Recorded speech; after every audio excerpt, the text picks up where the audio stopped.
Hi, guys. It's Mary Beth with Day One Life Coaching. So, hey, I wanted to discuss types of addiction because I have noticed that almost all my clients, when we really get down to the basics of why they're stuck, what is stopping them in life, it always comes down to some type of addiction, whether it's overthinking, negative thinking, of course, they're very related. If you overthink, eventually you're going to cause yourself a lot of worrying, anxiety. You can actually cause yourself OCD type behaviors, obsessive compulsive type behaviors by allowing your thoughts to run away.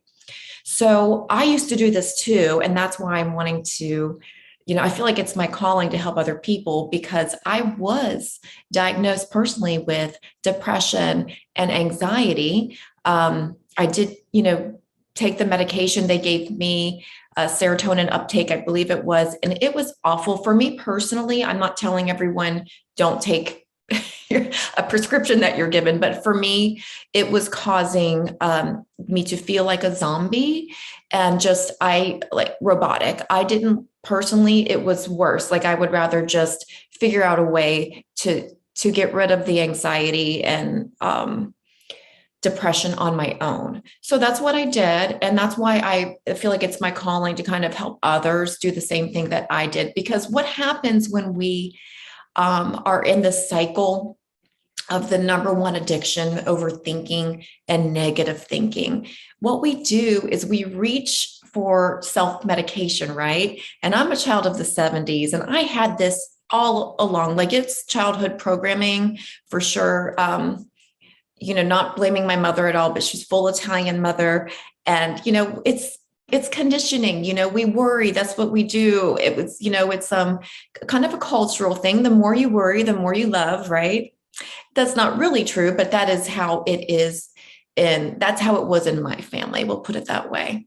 So, I would definitely tell my parents, tell my mom this stuff, but there really wasn't, our parents are still growing up too. Let's put it that way. There really wasn't much that could be done in the 70s. So you're just kind of stuck with this, programming, and you are conditioned essentially to just be that way unless you are able to somehow work yourself out of it, which I wasn't. So what I chose was the first time I drank alcohol was like, this is the answer. This stuff is amazing. Like I felt instant relief from anxiety. And I think that's why a lot of people get into it.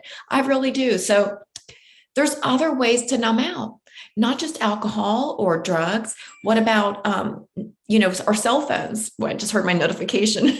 So our cell phones are huge addiction for us now. We can distract ourselves, right? We can numb out from things that we don't want to think about in that moment. So we're not in the present moment, right? But the present moment is where we actually want to be. That's how we create our life, the best reality possible is by being present, not worrying about the future or focusing on the past. So another way that people numb out, I would say, is working too much. Some of us tend to be workaholics because that's another distraction, right? And that it ends up being a negative thing, especially if it's detrimental to our family or even our social life, just even if we're not in balance, okay? So let's say shopping. I know when I first quit drinking, guess what? My go-to cross addiction is shopping. I really, I love shopping. I just love buying new things, and it's such a great thing. But it's definitely a step up, many steps up from drinking alcohol and numbing out in that way. Yet it's still an addiction that I had to overcome.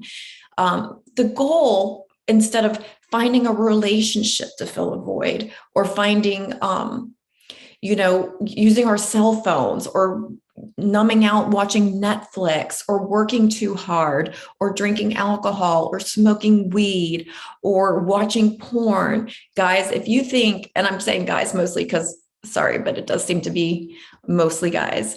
If you think that your relationship's going to be cool while you're watching porn and you're addicted to porn, I'm going to let you know that that will eventually, if not already, affect your relationship that you're in, if you're currently in a relationship.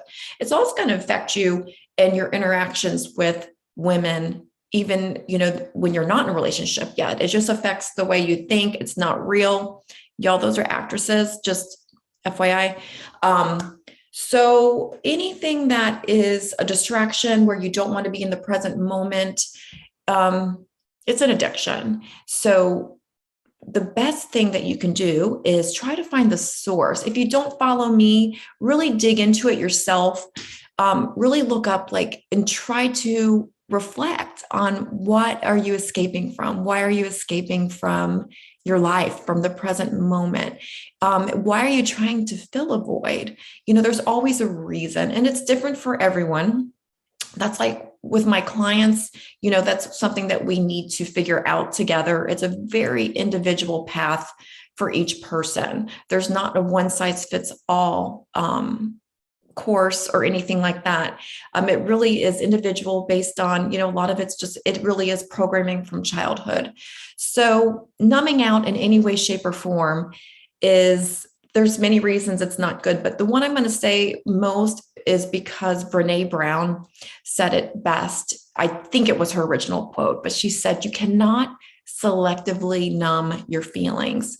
So when you are numbing out, you're also numbing your ability to feel the good feelings of joy and love and appreciation and all of those. You're not only numbing your negative emotions, and sure, it's relief temporarily, but how long does that really last?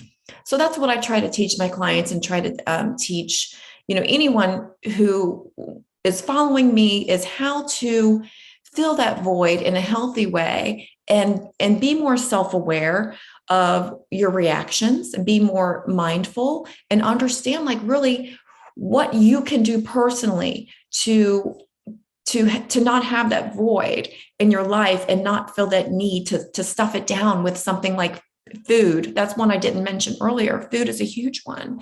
So anyway, I just wanted to stop in because I know that a lot of people are confused about addiction. They think they don't have one. But again, like I said in the beginning, overthinking and negative thinking is the number one. And guess what that leads to? All the other things. It leads to all the other things, all the other problems. We can literally cause ourselves to downward spiral into anxiety and a panic attack. We can do that. Our brains are so powerful. Our thoughts are things. So we really need to get control over this. And that's what I hope to help you all do. On that note, I hope you have a great day, and I will talk to you soon.